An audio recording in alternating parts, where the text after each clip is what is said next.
far from a comedian, but you mentioned the fork operation and the careful pronunciation required. So we now have a 2-month-old or 2-year-old grandson, and he likes to say frog, only when he says the word frog, it sounds quite inappropriate. So it reminded me of that. But go ahead and get started. I don't know if we'll have other people join, but we can, obviously as people join, they can jump in. So I was going to talk about the new post-quantum standards from NIST, a little bit perhaps about the RISC. I think I may have a slide in here on some updates on RISC-V and what they're doing on security as well. But, oops, here we go. So we're entering a new era for cryptography. So quantum computers are developing quite rapidly. There's been a lot of research, and we're at a point where we do have viable quantum computers. They are not yet to a point where they can break the existing encryption algorithms, but that day is coming quickly. And so in response to that, and I guess before I get into that, obviously cryptography is used very, very broadly. I mean, all secure communication, virtually all authentication use cases. It's just an extremely pervasive technology, as we all know, and all of it is going to be vulnerable. So again, IBM, Google, a number of other researchers, Chinese researchers have announced quantum computers with growing capability, and they'll be able to break both RSA and ECC encryption by the end of the decade. And while that seems like a long ways off, the reality is, not all, but most of the products that we're building today, especially in the IoT world, will still be in use a decade from now. And there's also a concern with, what are called harvest now, decrypt later, or harvest now, or store now, decrypt later attacks. So essentially, for data that's truly critical, that could be harvested, could be stored, and once a quantum computer is advanced enough to break those encryption algorithms, an adversary could decrypt that and gain access to that information. For a banking transaction that I did this morning, that's not going to be critical, right? By the time a quantum computer can break that, it's not going to be horribly problematic. But for nation-state level information, that's really, really critical. And the reason that's important is it just shows, it's another factor on why we need to start updating these systems now. And it takes a long time to update all of our infrastructure is the other concern. So in looking at post-quantum crypto, looking at what quantum computers can break, it's important to understand what does break and what doesn't break.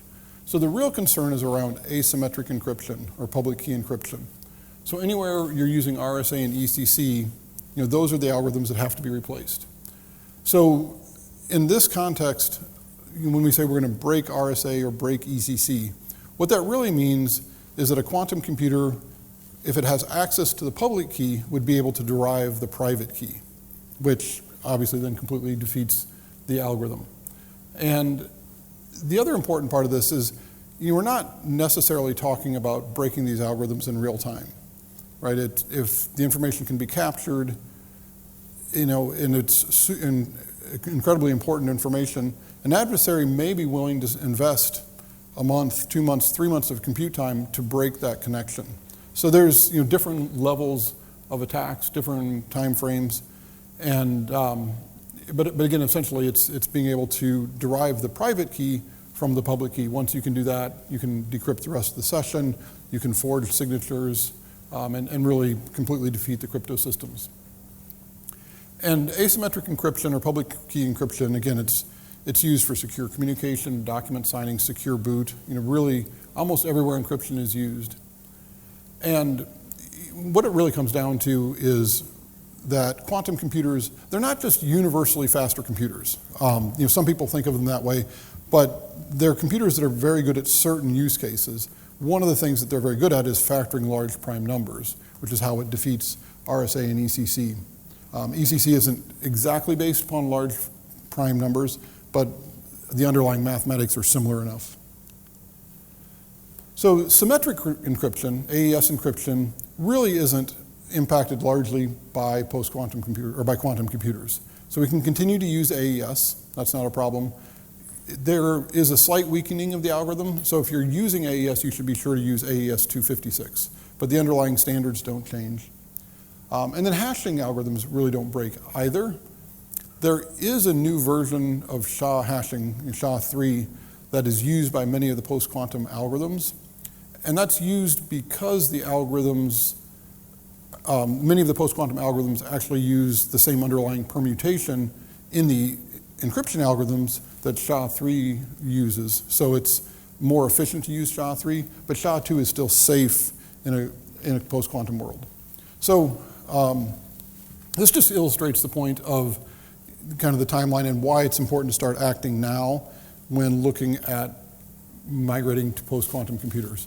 So the reality is, right, the products we're developing now, if we're starting a new product development effort now, is probably going to be a year, 2 years. If it's a new silicon project, it could be 3 years of product development. At the end of that time, the products can go into production, obviously be in production for several years. And then once we start shipping it, many of the products will be deployed for 10 years or longer. So that gets us well into the point of time when quantum computers can break RSA and ECC. So it matters far less, whether, some people are saying by 2028 or 2027 even, that quantum computers could break RSA or ECC. Some people are saying it's 2033. The reality is, for most devices, it really doesn't matter. It's important to start now. And the other factor that's really important is in many markets, it's not so much about whether or not, it's become less of an issue on the time frame of security than when the time frame of new standards and mandates will be in place. The White House has already started to put together timelines for people providing national security solutions into the US government to migrate to post-quantum computing. ANSI in France, BIS in Germany, all of them are recognizing the new standards and starting to require vendors to move towards the new standards. And then, there are other factors at play. Cyber warfare, especially given the current political environment and the war that we were seeing. There's been an increase in cyber attacks, nation-state level cyber attacks. COVID-19 completely changed the way many people work. And RISC-V is changing the security environment and changing just the overall environment of product development. And I don't know if I have a specific slide on this, I can't remember it or not, but RISC-V has also implemented a number of crypto extensions that essentially help security developers, or help developers embed security into their products. So, like any new market, right, there's a lot of terminology, some of which gets to be a little bit confusing, some of which, quite honestly, in my view at least, is misused a bit by some people in this space. So when people talk about quantum security or security against quantum computers, there's really 3 different terminologies or 3 different types of technology that come into play. The first being post-quantum computing, or post-quantum crypto, which is really what we're focused on at PQShield, what this talk is about. And that's really replacing that ECC and RSA encryption algorithms with new algorithms that utilize different mathematical approaches. Those algorithms can run on traditional computers, right? So we don't need a quantum computer to be quantum safe. We just have to use different mathematical approaches and use post-quantum crypto algorithms. And again, this is what's been endorsed by groups like BIS, by NIST, by ANSI in France, and so on. There's another technology called quantum key distribution, and this is a technology that's it actually is a physical layer technology. So it can't be used for solving the problem with current infrastructure. So it requires new physical infrastructure, and today it has fairly limited applicability because it requires data centers to be within like 60 kilometers or 100 kilometers of each other. There are some satellite-based solutions, but it requires a dedicated channel, and so it's very, very expensive and very inflexible. And the other reality is, if you're doing that, you still need to do channel authentication. You still need to verify the other physical device that you're talking to, and so you need post-quantum crypto to enable that secure communication using QKD. And then the other is quantum random number generation. Again, it's a way of doing random number generation using the properties of quantum physics. post-quantum crypto doesn't require either QRNG or QKD, although it can work with both. So the current random number generation is sufficiently strong to be used with post-quantum encryption algorithms. So I'd mentioned NIST and their process. So NIST started in, so I think 2015, 2016, they actually first kicked off the project or first announced the post-quantum encryption project that they're doing. They started with a call for algorithms and started their selection rounds in 2018, I think is when it first started, with nearly 70 algorithms. And they've gone through 3 rounds of narrowing down the set of algorithms. And then in this year in July, they finally announced the first set of algorithms to be standardized. So they announced 4 algorithms that are being standardized. So we now know what the algorithms are, but there's a 4th round underway, and they're going to add some additional algorithms during round 4. And so from a personal company, or the point of view of our company personally, we were actually quite excited by the algorithms that they chose. We had implemented all of the round 3 algorithms. From a commercial point of view, we're going to support whatever NIST supports, but we were actually involved in all 4 of the algorithms that were standardized. So one of our researchers was a co-author of the Falcon algorithm. The other ones, Dilithium, Sphinx Plus, and Sabre, we were also helped with those. So we were quite pleased with that. But the reality is, we now know what the algorithms are. We now know the standards aren't fully drafted, right? There's still some work to do to get all the details complete in creating the standards. But we know what the algorithms are, we know how they work, they're well documented, and we can start building products using these algorithms. And so if the algorithms are tweaked a bit during the standardization process, even if you're starting to do development today, you can still work with those algorithms, and we can support that through software updates. And so as we look at post-quantum crypto, there's really quite a few different areas that need to be, people need to be concerned about migration of their systems. Obviously, secure communication is an important use case. Anywhere you're using TLS, you're using a VPN, you're using SSH, those systems are going to need to be updated to support post-quantum crypto. And there's a number of people that are starting to do that. Cloudflare actually just announced that they're rolling out post-quantum crypto in some of their solutions, so we're starting to see adoption by some of the large internet providers. So we're seeing that. Platform security, again, that was talked about a little bit in the previous talk. The slide at the end had a number of platform security elements that it showed in terms of how Linux is supporting secure boot, how it can integrate with a trusted app execution environment. Again, all of those rely today on RSA and ECC, so we'll need to upgrade those to support post-quantum crypto.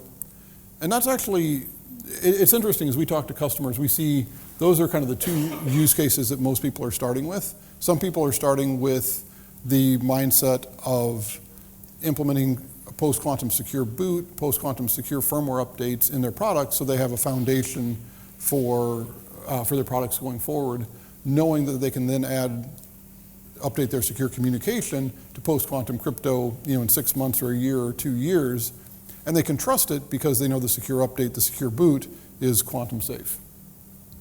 But over time, all the PKI systems are going to have to update to PQC, document signing, authentication. We were talking to someone recently that creates CAT cards or secure access cards for access to like government installations, right? Just a little digital ID card. They're looking at migrating those to post-quantum crypto. So there's a wide range of use cases. The PKI world is interesting because, or is an interesting example. We now have standards from NIST in terms of what the algorithms are going to be. And so that allows, where you have a closed ecosystem, or you have interoperability with somebody else that you can cooperate, you can go ahead and start updating those systems. But there are quite a few other environments in which kind of a second tier of standards is going to have to be updated before we can have mass rollout of the post-quantum crypto algorithms. So if we look at things like secure payment systems or certificate authorities issuing digital certificates, the PKI systems, there are other standards that will have to be updated before we have mass rollout. So for a PKI system, for public certificates, right, the certificates you're using in your browser or on your phone to connect to public websites, those are all governed by something called the CAB forum or the CA browser forum. So until the CA browser forum defines how they're going to handle post-quantum encryption algorithms and public certificates, those systems can't migrate.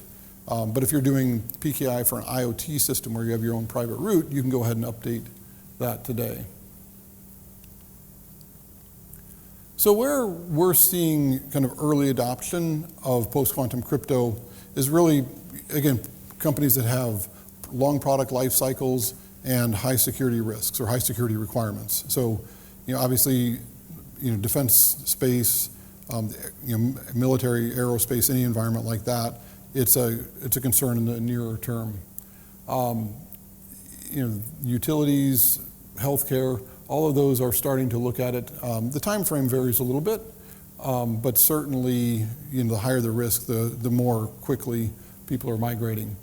Internet of Things obviously is one where security is important. We've got connected devices, managing critical infrastructure. All of those are ones that are going to need to migrate and are starting to do so. And then on the kind of the OEM and industrial side, we're also seeing it.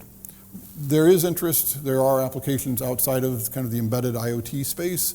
Every secure banking transaction, all this, those are ones that people are starting to look at it. Secure communication, just traditional IT systems. All those will migrate over time as well. But obviously here we're more focused on the embedded side.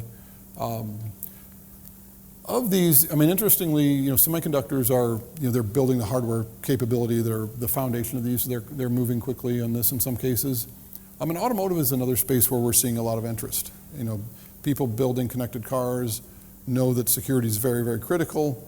Many of these, the vehicles that are being built today are going to be on the road a decade or more from now in many cases. So they're starting to address this problem. So this just gives a little bit of a view of kind of how we've gone about building this into some of our solutions. So we actually have both hardware and software capability that we're providing. So the block diagram here, there's kind of two pieces. The inner piece is kind of our most basic solution that provides the hardware coprocessor for implementing the algorithms. So it's implementation of the lattice-based algorithms, having acceleration for that. Along with that, the post-quantum algorithms, the math behind them is much more complicated than an RSA or an ECC. So it's not, even though it's a hardware design, it's not implemented fully in hardware. There is some firmware that helps drive those algorithms, so we have the firmware for that, along with side channel attack protection. And that's, side channel attack protection is something that's an interesting topic. I was talking to somebody earlier today who was saying that, they aren't seeing that as a critical requirement in certain markets because, historically those are difficult attacks that require a lot of effort. But the reality is if you're migrating to post-quantum crypto, you're doing it because you're in one of those security critical environments, right? So somebody who's building a consumer electronics device, which was the person I was talking to, for them, the attacks that they face aren't going to be nation state level attacks, right? The resources that are behind those attacks, nation state attacks, are going to be targeting much more critical devices.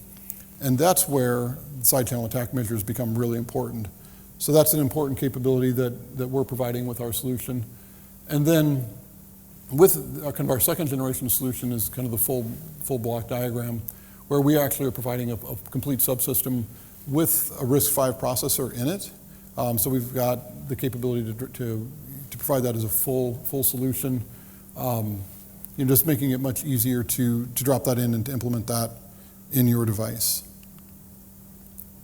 And so this just provides a little bit more information in terms of, again, we've got a dedicated coprocessor on this, versus using with the full system having a complete integrated subsystem. So just depending upon what the nature of the requirements are for your architecture, we've got both capabilities. And then this just gives a view of the crypto libraries that we're providing. So, obviously in the IoT space, some solutions are going to use crypto and hardware, some are going to use software, some are going to use a combination of that. And so we've got a crypto library that we've implemented. We're actually in the process of getting FIPS 140-3 certification for that. So that would actually be the first FIPS certified post-quantum crypto lib once that certification is complete. And the way this is architected, we've got kind of a base crypto library that can be used. It's well suited for IoT devices. It's highly portable. It can run on an RTOS and a bare metal system, right? All C APIs.